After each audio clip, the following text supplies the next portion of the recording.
War Eagle, and welcome to Ambush at Home 2021. This is the second time that we've hosted Ambush in this virtual format, and though we are beginning to have in-person events again, Ambush at Home continues to be a great way to engage the Auburn family around the globe. In a moment, you will get an exclusive look at the conversation between football coach Bryan Harsin and men's basketball coach Bruce Pearl. But first, let me share some updates about the Auburn Alumni Association. Last year, the association generated over 8.7 million social media touchpoints. We saw a substantial increase in downloads and interactions on the Forever AU app, and our award-winning Auburn magazine continued to be recognized nationally. Innovative programming kept our alumni engaged and connected even through a pandemic. From Ambush at Home to the 1856 Speaker Series to Black Alumni Week and various Auburn Club activities, more than 136,000 individuals were engaged. Our recently formed Black Alumni and Young Alumni Councils are helping us engage alumni in new ways. Even during a pandemic, philanthropic gifts, including membership contributions, continue to fund critical resources that support our mission. For example, Sustaining Life memberships increased by a record 330%. Contributing memberships, both annual and life, along with the magazine's voluntary subscription program, License to Learn, and the Auburn Club Scholarship Program, combined to make a substantial financial impact on our students' lives. Thank you to our sponsors, Geico, Mama Goldberg's, and Meyer & Associates Insurance. We appreciate your support of the Auburn family and your continued partnership. Thank you also to our partners at Auburn Athletics for helping us to make this event possible. Now please enjoy this virtual presentation of Ambush at Home 2021, exclusively brought to you by the Auburn Alumni Association. All right, War Eagle. I can't tell you how elated myself, my wife, our kids are to still be a part of the Auburn family after 3 years. It's been a unique 3 years. It's been a couple presidents, it's been COVID. We've had some coaching changes, but I will tell you, as we look forward to 21-22, I am so excited. There's a renewed sense of energy after getting kicked in the teeth for the past year through COVID, and we're excited about what the future holds. Our staff is excited, our student athletes, we're just incredibly blessed. And what Lawrence talked about, and I know it's not true for everybody, but what he talked about means something, and it means something to me. We want to win, and we want to win championships. People like myself and our staff get up every single day, including Saturdays, including Sundays, including Mondays when we're tired, so that we can show up and provide an opportunity for our coaches and our young people to be excellent in their specialty. But we also want them to be great men and great women, Auburn men and Auburn women, who when they walk around,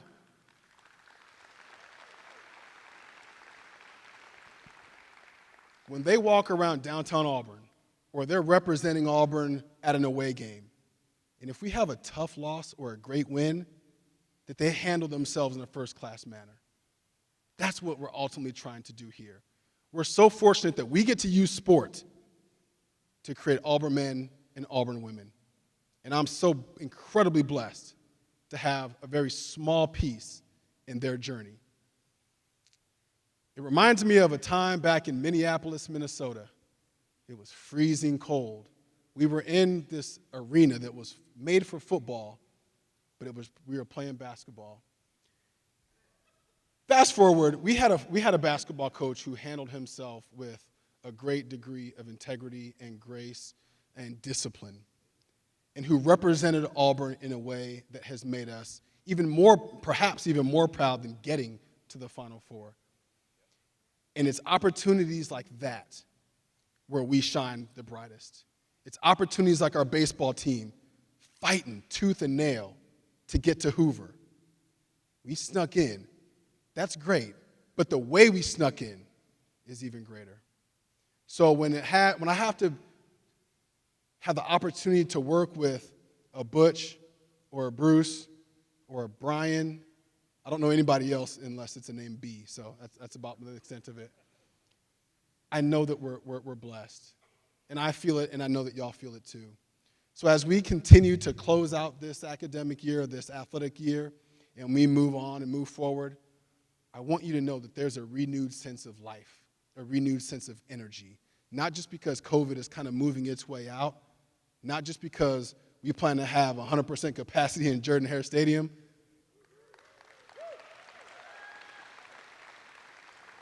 I got you, Cole. But because we get to do it with people who have the same value system as our coaches and our student athletes and our administration. And someone who is an Auburn man who has gone through the supper club and some other things is someone who holds a near and dear place in my heart, who will always shoot you straight. And whether I asked him about alternate uniforms 3 years ago or whatever the case may be, he gives you the honest answer. Cole Cubelic is someone who represents Auburn in a first-class way, the way that he was taught and part of his fabric, and we are glad that he is here tonight to have a little fun with Bruce and Brian. So with that, Cole, let me kick it over to you. War Eagle, everyone. War Eagle. Alan's right. It's not very often that your first conversation with a new incoming athletic director that your first response to him is, hell no. But that's what it was when he asked about different uniform combinations. As I just said, that ain't happening. We don't do that. So nice try, but no, I appreciate it. See what we're supposed to. All right, since he's been at Auburn, his winning percentage. Okay. You know what? There's one coach in the history of college basketball in this state that has made a Final Four. So I don't feel like he needs too much of an introduction, ladies and gentlemen. Bruce Pearl. How about this?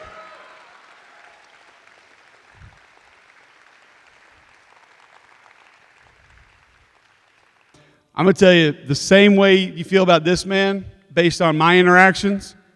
Covered a couple of his games at Arkansas State, covered one of his games at Boise. Everything that Bruce has done, bringing energy, bringing passion, bringing that fight to the court, I promise you it won't be long before you see the same things and feel the same way about Auburn's new head football coach, Bryan Harsin.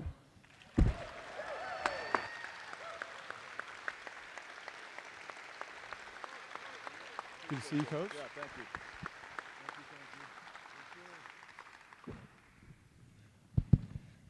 All right. War Eagle. There you go. Coach Harsin, let's start with you because everyone here a little bit more familiar with Coach Pearl. Just describe for us your time at Auburn so far, and not just maybe the football part of it, but just all of it. How has it been for you and your family? Yeah, well, the transition's been great, and not just, like you said, not just my family, but I'll speak on behalf of my wife and my kids. They felt very welcomed, and I appreciate that. And let me tell you this. So when you come into a new opportunity like this as a head coach, you're hiring a staff, you've got a team, and at the end of it, you got about 200+ people that are part of your program all charging towards one goal, right? Trying to win and trying to get better each and every day. And so the families are making the transition. And I know my wife did that. She had some things back in Boise. My kids finally made it here. And just when they come into a new community, having to meet new people, having to make new friends, this transition has been the best. And my wife, my kids, they've all said that. And my two daughters, who are 21 and 18, they already said, we're not going back to Boise. This is where we are. And they love it, and they mean it. And so, thank you.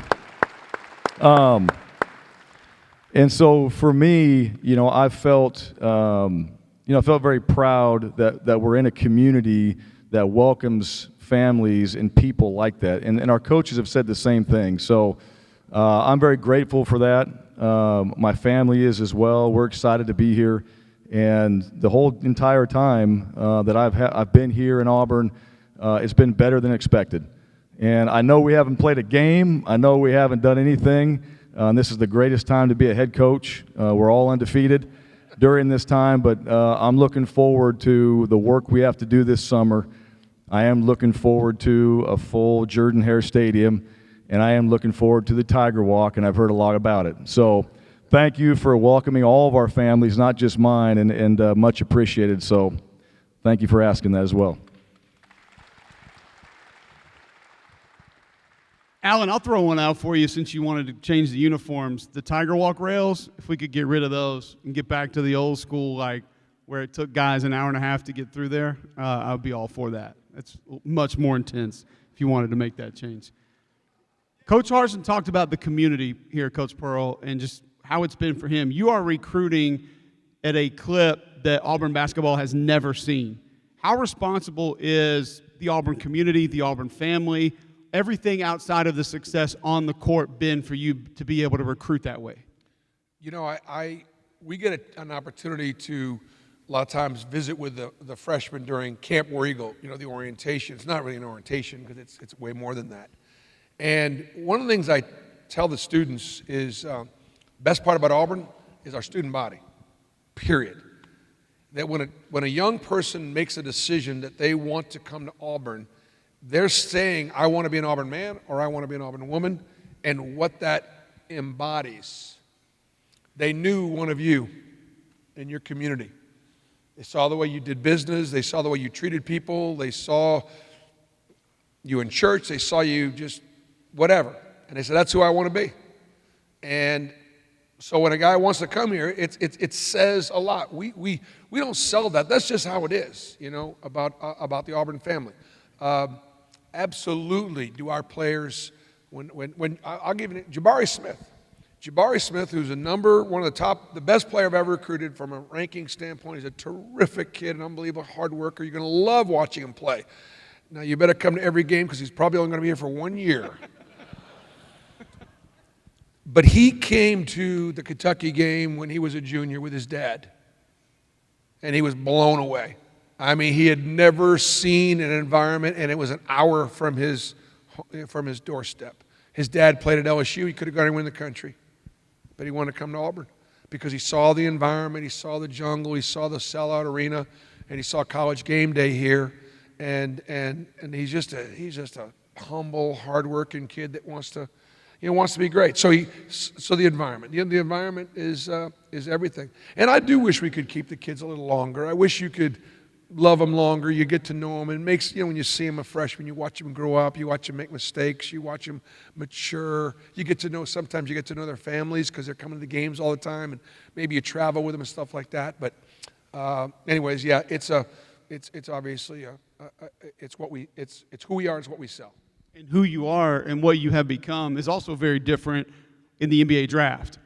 Because I can remember growing up in the state of Alabama and then attending Auburn, seeing, since I actually knew what an NBA draft was, maybe 2 guys get drafted, like ever. So to be able to pass that in your short tenure here has been incredible. What has that done for you, your staff, and just Auburn basketball? Well, it's like again, I've told Harz this before. I said we weren't holding up our end in men's basketball. If you stop and think about men and women in Auburn athletics, you think about the quality of our school.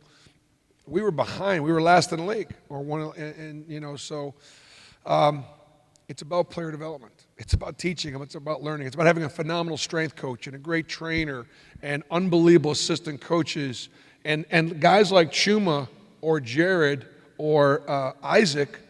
I mean, Jared was a top 100. He wasn't a top 50, and Isaac and Chuma about ranked 50th or whatever, 4s and 5 stars. But they came here and they got better.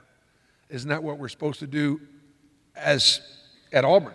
Where you start, where you finish. So that's one of the things I'm really, really proud of is the fact that the guys came here, they worked hard, they got better, and now they're obviously playing. And that's part of the reason why we get a guy like Jabari or we get a guy like Walker.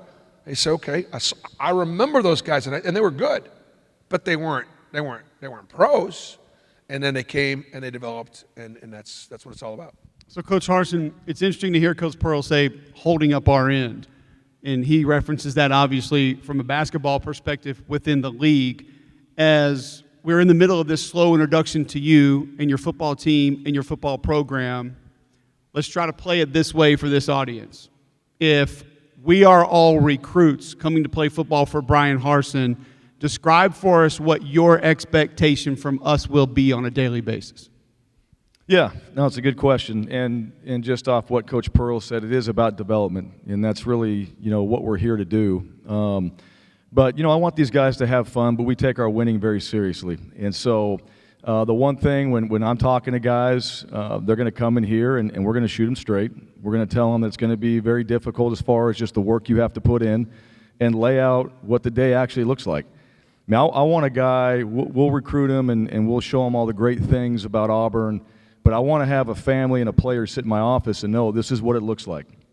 You get up at this time, you do this work, and so what that day really is about, it's about discipline. You've got to put yourself every single day in these areas, and you've got to do them well. So I want them to understand the importance of discipline and really how we're going to teach that.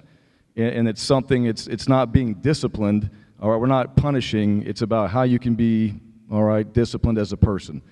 And so, that self-determination, which I think is something that we hopefully find in our recruits. There's a toughness piece to this. You got to be tough. There's resiliency. We want to be a physical team. And so there's got to be a component of that from a mental and a physical side in the game that they need to understand. And there's got to be conviction. There's got to be belief in what we're doing. And so, does he love football? Is he into those type of things? Is the character piece there? And I think now, really more than ever, I think the character piece, you've got to be looking for that in recruits. You've got to be looking for that in the type of Auburn men and women that we're going to bring into our programs, because right now, there's a lot of things happening in college athletics, and a lot of those are trying to really individualize the players, and it's not their fault. But you're trying to bring these players in to be a part of a team, and still that concept of team is still what wins. It's still the most important thing. It's still, in my opinion, what we're teaching to our players, how to be a part of something bigger than yourself. And so you're going to go to class. You're going to do things right, all right? It's going to be hard. It's not going to be easy. I need you to believe in what we're doing, especially when things get really difficult. And we're working through that right now. And I hope that's what we see when our guys step on the field. You see a disciplined team, a very tough physical team. You see a team that believes they can win every single time we play. And so I want to make sure that the families and our players understand that, because at the end of the day, that's only going to make them better. And when football's over, these are the type of qualities I believe that are going to help them be better husbands, fathers, better people in the community, and successful. And when they walk out of here with that degree, that piece of paper, and it's got the AU on it, that's powerful. That in itself is powerful, and they can take that, and now their next competition is winning that interview. When they're in front of that company that they're interviewing for, go win that interview. This is going to get you in the door. Go win the interview. And you're going to know how to do it because you know how to do these things. And when you get it, you're going to outwork those that are there, and you're going to put yourself in a position where you really want to be. And so I hope our players, that they feel that from me. I hope they feel that from our coaches. And it takes a certain type of guy to really want that. It really does. And if that's not what they're about, then this isn't the place. There's a lot of other places. So, and that's fine. At least they know what they're getting into. Because when we get out there in the first two workouts, they're looking at me, and I'm like, I told you so. So that's, and so we're creating that right now. And I really do. I believe that. And I appreciate the way our players have handled that. And certainly with these new players, they've heard that from our staff and myself. And they nod their head and say, let's go. We got work to do. It's one of the things that I am most excited about. Like I told you guys, I've had a little experience with Coach Harsin. I don't know when it'll hit each and every one of you, because it's not going to be a statistic that you can look up. But one thing that you will in time notice is going to be that consistency. I think that's one thing that will come to this program and that will be here moving forward. And you hear the consistency that Coach talks about, not just while you're playing football at Auburn, but past that. And then you talked about, obviously, building a team. Both of you mentioned team, how to build a team. I'm interested in you sharing what you think you're going to have to change about your coaching style to now build a team. Everyone here knows what the transfer portal is. Everyone has seen the impact of the transfer portal. Obviously, you have guys that are leaving early to go to the NFL, to go to the NBA. Now you have guys who maybe should have graduated that get an extra year. They can come back. In a positive way, it's maybe the most discombobulated roster that a lot of college coaches are ever going to see. How can you build chemistry, Coach Pearl? How can you help formulate a team for a bunch of guys that haven't been a team? You take them to Lake Martin. You tie a big bomber on the back of your pontoon boat. You crank that thing up. I got Stretch and Walker Kessler, one's 6'10", one's 6'9", one's white, one's black, and I'm bombing down Lake Martin trying to throw these guys off a jet ski. We're building chemistry right there. I'm just telling you right now. But part of it is really that, you know, we don't know each other. You know, I don't throw the word love around very often. I don't. I save that word. It's special. It means something. But I want to try to get to a position where we can get to know each other well enough to get pretty close to that if we can. And I tell them I don't even know these guys yet. So we got to start having those kind of experiences. Like Horace said, we want it to be fun, but we do take, you know, winning very seriously. I think trust is important. I mean, I talked to the guys today a little bit about recruiting, and I talked to them about some guys that are coming in and some guys that are not coming in, and why, and what was going through my mind as we were trying to put this thing together. Make them part of the solution, not part of the problem, because they're all competing. They all want their spots. It is about them, and that's fine. We are all, but we're trying to do something, you know, bigger than ourselves. Look, if I can get my guys to understand that when we are successful, you as an individual are going to benefit far more than if you as an individual is successful, but the team fails. Chuma doesn't get drafted if we don't, you know, if he doesn't play North Carolina to go to the Final Four. He just flat out doesn't. And he outplays Tennessee, he outplays Kansas, he outplays North Carolina, and as a result, he gets to go. And so, you know, you got to be able to sell. And the kids, you know, have obviously, you know, got to be able to buy in. I mean, winning is a lot more fun, you know, than losing. But you got to make some sacrifices. I think the last thing I would say is chemistry on your staff. It's hard to ask your players to have chemistry if your staff's not pushing each other, challenging each other, but respecting each other and getting along. You know, my staff are my best friends. I love those guys. They have my back. They can come in and tell me what they think, and they can disagree with me and challenge me without any question.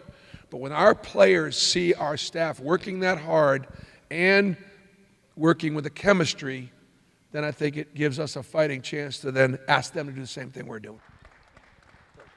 That was a great answer. Thank you, Coach. That was a great answer. I'm just going to go with that. Get a boat or just go to Coach Pearl's place. That's it. That's how we're going to build chemistry. Now I know what our summer looks like and how to build our chemistry.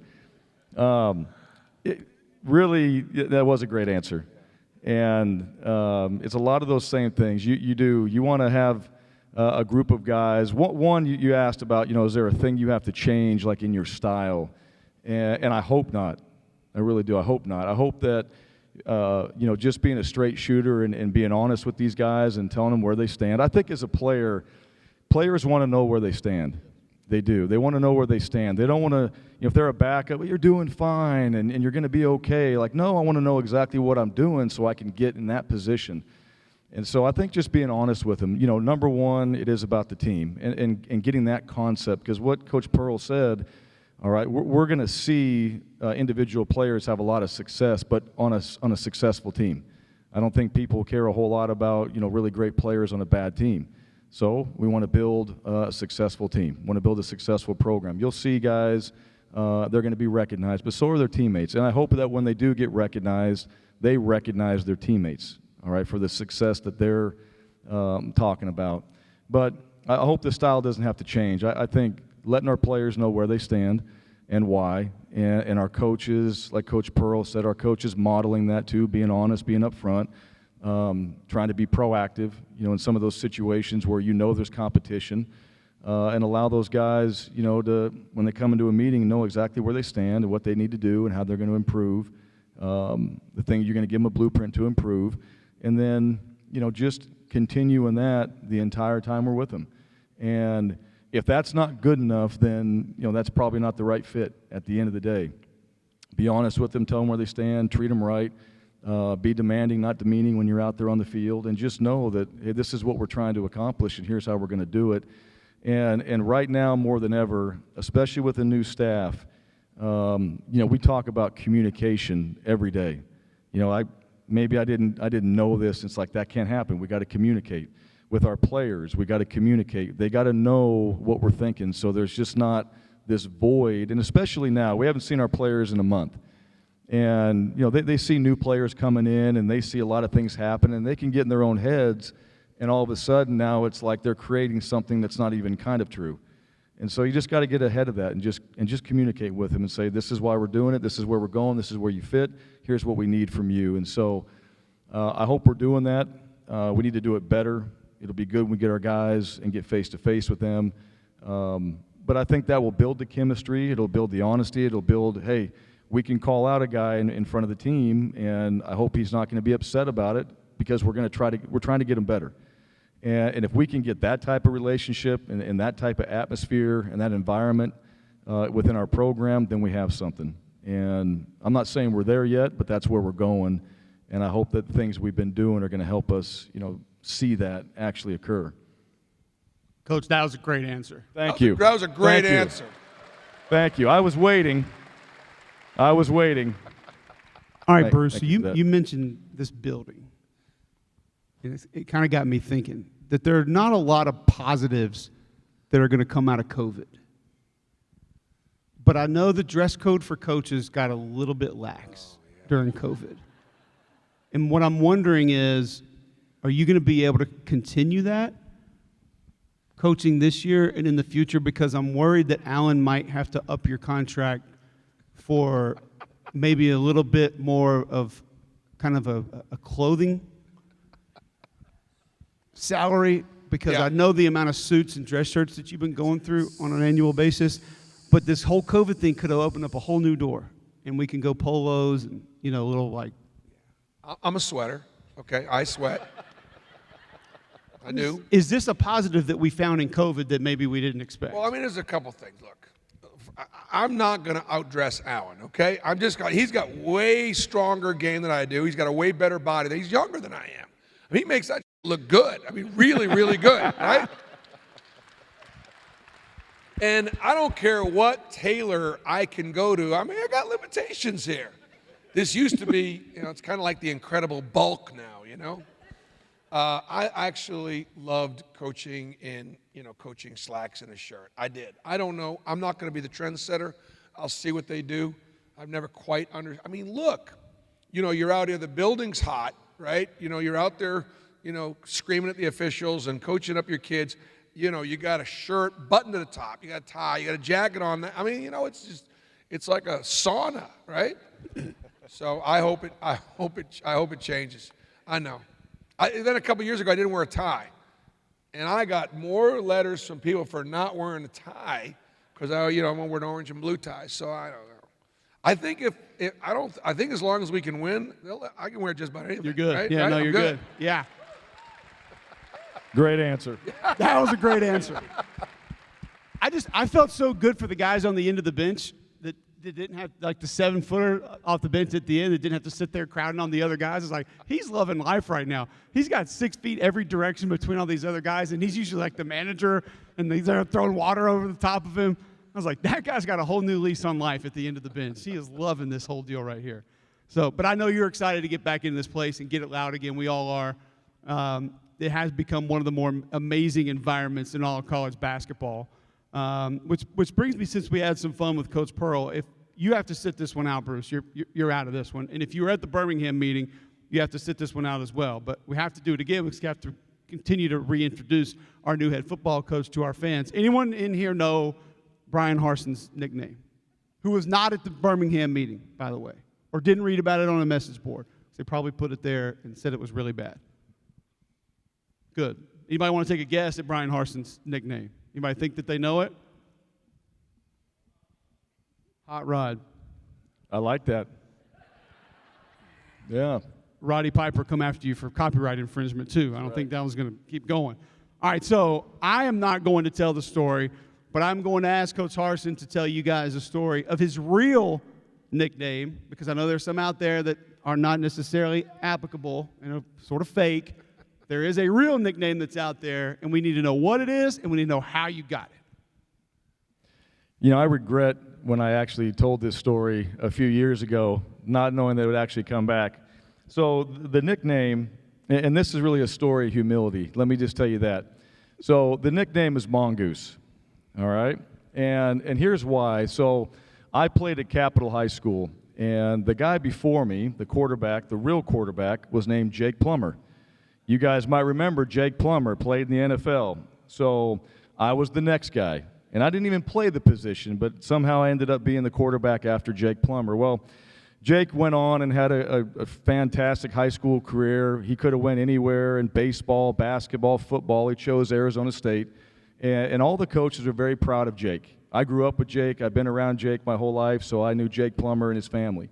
So Jake was the starter at Arizona State. They made this beautiful poster of Jake, all right, professionally done, that got sent back to Capitol High School. That was posted up in the locker room for everybody to see Jake the Snake Plummer. So you knew who Jake the Snake was. And and I, especially as the next guy, I got told about Jake the Snake Plummer about every day and how I did not compare to Jake the Snake Plummer. So what happened one day, I came in there and my head coach, his name was Steve Vogel, and he's like, Horace, look what we got. And I turned around, and next to that beautiful poster was a papered, all right, just regular from a notebook drawing of the state of Idaho with a stick figure player on there, all right, and it said Brian the Mongoose Harsin. And so I knew exactly where I stood. And the only positive out of that was, Coach Vogel was like, well, the mongoose is a snake killer. And I said, yeah, that doesn't help. So it's a story in humility. So every day when I came out to practice, and my buddies, we had a good time with this, and there's a lot more behind this, but they always pointed to him and they pointed to me, and so they always let me know where I stood. And I learned a valuable lesson as a high school player that was the guy, and you're just the next guy. So it drove me, it gave me motivation. I was never going to be Brian the Snake Harsin, but I got the mongoose tag, and that was good enough for that time. But yeah, and Jake, just tell you this. Now Jake would come around, still see him when I was in Boise, and he was still in the community there, and so every time I saw him, and I was always good to him, and I always appreciated him, but every time I saw him, I was like, damn it. There he is, and I had to relive that picture of walking out to the practice field every day of the mongoose, and so I appreciate you bringing that up. Yeah, this is our last stop, so I had to I get got it a lot in of one work more to time. do, and now I'm remotivated if I need that for any other reason. I But figured you needed humility in front of all these Auburn fans, so Well, I'm glad to get that done for you tonight. I appreciate it. That doesn't leave this. I'll just tell you now, whether you're at the Birmingham one or not, that's just for us. We good with that? Stays here. Okay. Even though he Good. told us on my radio show in Birmingham, it does not leave. No one else is going to know. We won't tell anybody else. I do want you guys to do me one more favor before we go. You both have had. We talked about some of the bad and some of the negative involved with the transfer portal. You've both had some roster additions recently. Get us excited about what has happened. Coach Pearl, we'll start with you. Just recent roster additions, why it's a good thing for you, for Auburn basketball, for the Auburn team. If you can give us just anything to sort of take away as a positive of what's happened with your team in recent weeks. Well, there's only a couple of guys I could talk about because they're the guys that are here. And some guys are sort of in transit, and I'm really, they're actually still recruitable, so I can't talk about them. And you know how closely I pay attention to the rules, right? So I'm not going to break any rules here, right? And I'm still here. I'm still here. That's our tip-off thing. So like 3 or 4 years ago when the NCAA was trying to, get after me a little bit, I come up to the tip-off club, I say, I'm still here. And they clapped, and we had fun with it. You asked me a question about 5 minutes ago. I forgot it. No. So Walker Kessler and Wendell Moore are two guys that are here. They started practice today, and they're good. Wendell's going to be a challenge for our starting point guard position. He's a mid-major guy. He played at Eastern Kentucky, but he was a freshman of the year in that league. And he's humble, and he's hungry, and his only problem is he's 5'10". Like, in other words, as a basketball player, as a shooter, as a ball handler, as a defender, as a competitor, as an athlete, he's really good, our level. He's just 5'10". And so a lot of times you look at him and say, well, he's too small, let's go to the next guy, go to the next guy. Well, he's played against really good players, and he always gets picked second, but he's really good. And I kind of roll with a guy like that. I kind of want to give him a chance to prove that he's better. Now, the other thing, too, is He can shoot it, but he's also going to want to win, and he's going to want to play make. And I've got really good players like at the other positions, really talented players. And so I don't need a dominating point guard to score a ton. I need a guy that can do what he's got to do, but he's got to get Jabari touches. He's got to get Walker touches. He's got to get, those guys there. And so he's done a great job so far. So excited. So he's going to be a lot like Jared or Sharif. Won't be quite as flashy or as athletic, but I think he could be very, very effective. And then Walker he's 7'1", 255. I mean, and he's long, and he's flexible, and we watched him today, and he moves really, really well. And he wants to be great. I mean, he just wants to be great. And he come home. He's from Noonan, Georgia, which is an hour from here, door to door. And Steven and I recruited him really hard for the 3 years. He was at my team care. We were the first one to offer him. And I'll tell you a quick story, just real quick. So a year ago, Walker's coming. We got Duke beat, we got Michigan beat, we got Virginia beat, we got everybody beat.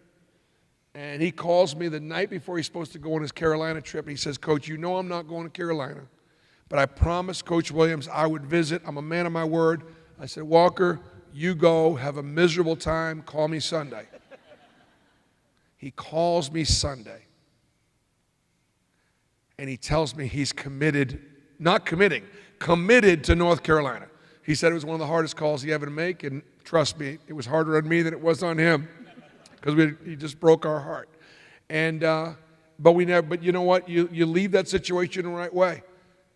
I wished him well, and he had made his decision. I didn't, call him a dumbass for why he was doing that or why he would be doing. I just didn't. And and I think that's something that at Auburn we're supposed to do that. Like we're supposed to know how to win, and we're also supposed to know how to lose. I don't want to get used to losing, but I think it sent him and his family a message that maybe there is something different about this Auburn place, and maybe we are a little different because we're just trying to do what God would have us do in that situation. It didn't leave this young man. And so when he went to Carolina, things didn't work out. They didn't play him the right way. They were a little deep. They weren't very, and he said, you know what? And the COVID thing was an issue too, because it was tougher for kids. It was tough for all of our kids. And he just wanted to come home. And we were able to say, look, who's your best friend? His dad's his best friend. His brother's his best friend. His mom. And there's nothing wrong with that. As long as we got our families, we can do anything. And so he's home, and he's back, and he's going to be really good. Jabari's pretty good too. And so the other guys. So we're excited about it. I got 11 or 12 guys on the roster. We'll be better. The league's going to be better. The league's going to be really good again. But I think we'll be picked someplace in the top 25 teams. I think we'll be picked in the top 5 in the league again. So it'll be good.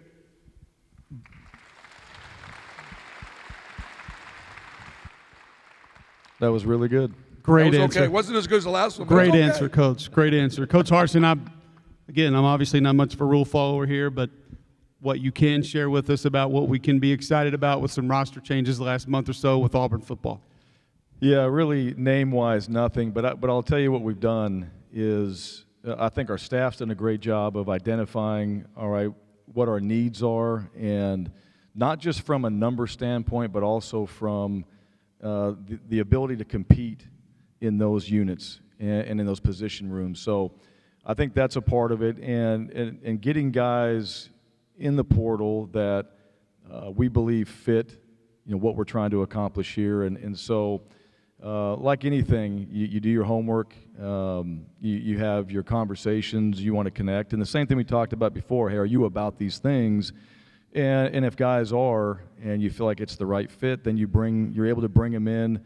The one thing about the transfers is, they've played, and so you can see some of those things on film, and they've matured and they've grown, and some guys that maybe were overlooked now are in a position where they've shown they can play, and you can bring them in here, and they're a little bit more developed, and you can take them to another level. And I think we've been able to do that. So the competition piece in some of our rooms now has changed. And, guys are coming here because they want to play. That's great. That's what we want. You want that on your team. You want competition. I think that brings out the best in everybody. You can be a great team. You can have great chemistry, but when you step out there, the guy next to you is going to push you. The guy behind you is going to push you. And I think that brings out the best in everybody. And so What the portal's been able to do is provide that. It's been able to provide us, hopefully with competitors, with guys that want to be on the field, with guys that are going to push other guys so they develop and they improve.